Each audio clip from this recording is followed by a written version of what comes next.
शाम का वक्त था। कस्बे से दूर बसे पुराने गांव भैरवपुर की गलियां हर रोज की तरह सुनसान हो चुकी थी। आसमान में हल्के बादल थे और ठंडी हवा के झोंके पुरानी हवेली की टूटी खिड़कियों से सनसनाहट पैदा कर रहे थे। गांव के लोग इस हवेली के पास से भी नहीं गुजरते थे। कहते हैं यहां अजीब अजीब आहटें सुनाई देती है, जैसे कोई अनदेखा इंसान आसपास घूम रहा हो। रीना अपने दोस्तों के साथ गांव घूमने आई थी। सबने मजाक मजाक में कहा, चल रीना, तू तो बहुत बहादुर बनती है। अगर सच में हिम्मत है तो फिर हवेली के अंदर चल।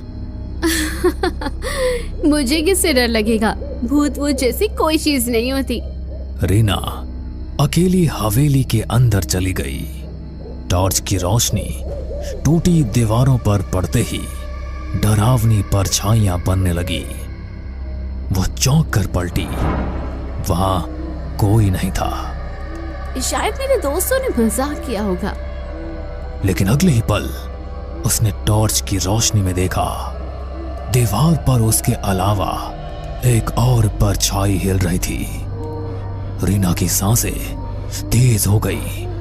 उसने धीरे से पुकारा, कौन है वहां? पर कोई जवाब नहीं मिला। बस धीरे धीरे कदमों की आहट पास आने लगी। वो भागकर बाहर निकली। दोस्त हंस पड़े। क्या हुआ? रंग उड़ गया चेहरे से? रीना कांपती आवाज में बोली, नहीं, अंदर कोई था। दोस्तों ने मजाक उड़ा दिया। लेकिन उस दिन के बाद से रीना के साथ अजीब घटनाएं होने लगी।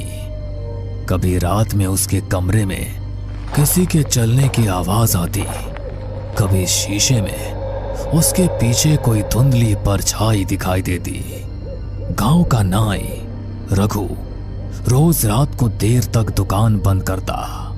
एक दिन जब वह तालाब के किनारे से घर जा रहा था तो उसे लगा कोई उसके पीछे पीछे चल रहा है। कौन है बे? सामने आ। पर कोई जवाब नहीं। वो तेज कदमों से चलने लगा, लेकिन नाहट भी उतनी ही तेज हो गई। अचानक उसके सामने एक सफेद साया खड़ा हो गया। आंखें गहरी हरी चमक रही थी। रघु, तेरा समय आ गया है, तू बच नहीं पाएगा। रघु जोर से चिल्लाया और भाग खड़ा हुआ। अगले दिन गांव वालों ने देखा रघु पागल सा हो गया था। वो बार बार कहता, आहट मुझे ले जाएगी, आहट मुझे ले जाएगी। अनिरुद्ध गांव के स्कूल में मास्टर था। वो भूत प्रेत में विश्वास नहीं करता था।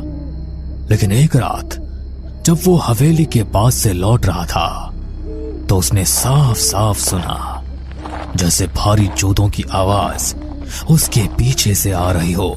अरे ये कैसी आवाज है? यहां तो कोई और नहीं है। वो मुड़ा, लेकिन पीछे सिर्फ खाली सड़क थी।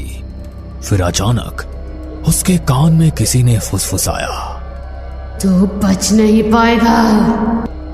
रीना, रघु और अनिरुद्ध तीनों अलग अलग लोग थे, लेकिन सबने एक ही चीज महसूस की और वो थी आहट। गांव में धीरे धीरे डर फैलने लगा। लोग कहने लगे कि हवेली में दबे किसी रहस्य की वजह से ये सब कुछ हो रहा है। गांव भैरवपुर में अब हर कोई हवेली का नाम लेते ही सिहर उठता। रीना का चेहरा अब पीला पड़ चुका था। रघु पागलपन की हद तक डर चुका था और अनिरुद्ध मास्टर भी अब रात को अकेले निकलने से कतराने लगा था। लेकिन ये डर यहीं नहीं रुका। सविता रोज रात को अपने आंगन में तुलसी को दिया जलाती थी। उस रात भी उसने वैसा ही किया, लेकिन जैसे ही दिया जलाया उसे लगा मानो आंगन में कोई खड़ा है। कौन है वहां? अंधेरे में कुछ भी नहीं दिखा, लेकिन हवा का एक तेज झोंका आया और दिया बुझ गया। सविता ने माचिस जलाई, तभी देखा आंगन के कोने में एक औरत खड़ी थी, काली साड़ी में, बाल बिखरे हुए। हे भगवान! वो औरत धीरे धीरे आगे बढ़ी और उसके कान में फुसफुसाई, आहट सुनो, आहट सुनो, तुम्हें कोई लेने आ रहा है। सविता चीख पड़ी। घर वाले दौड़े, लेकिन वहां कोई नहीं था। अगर यहां कोई आत्मा है तो आज मैं उसे शांति दूंगा। वो मंत्र पढ़ने लगा। तभी हवेली की सीढ़ियों पर धीमे धीमे कदमों की आवाज आई। कौन है वहां? कोई जवाब नहीं, लेकिन अचानक उसके सामने लोहे की जंजीर अपने आप हिलने लगी। मोहन घबरा गया, लेकिन हिम्मत करके मंत्र पढ़ता रहा। तभी दीवार पर खून से लिखा उभर आया, आहट से बचना नामुमकिन है। मोहन के हाथ से माला गिर गई। वो भागते भागते गांव लौटा। ये जगह अशुभ है, वहां कोई अनदेखी शक्ति है।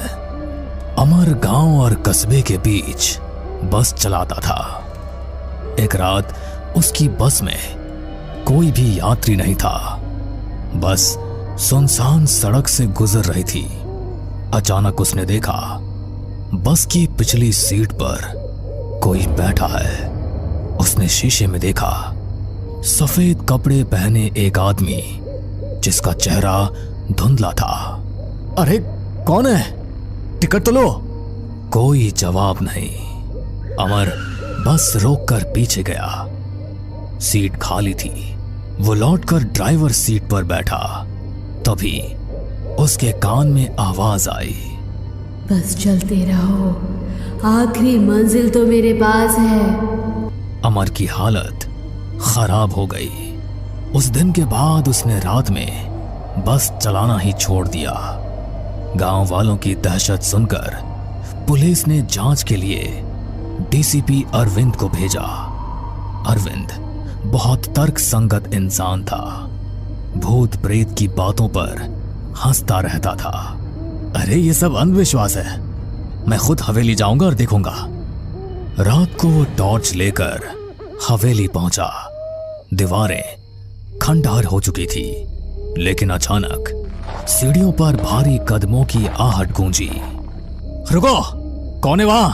उसने टॉर्च जलाई। सामने कोई भी नहीं था, लेकिन अगले ही पल उसे लगा जैसे किसी ने उसके कंधे पर हाथ रखा हो। वो पलटा, वहां सिर्फ हवा थी। फिर उसने कानों में साफ सुना, तू सच जानना चाहता है तो तहखाने में उतर। अब तक अलग अलग लोगों ने अलग अलग तरीके से आहट सुनी थी। सब घटनाएं अलग अलग थी, लेकिन एक ही बिंदु पर जाकर जुड़ती थी, आहट। मुझे लगता है हवेली में कुछ राज छिपा है। जब तक पता नहीं चलेगा, ये सब हमें चैन से नहीं जीने देंगे। अरे तू पागल हो गई है क्या? तू फिर से वहां जाना चाहती है? हाँ, अगर सच्चाई सामने नहीं आई तो यह आहटें हमें ऐसे ही डराती रहेगी।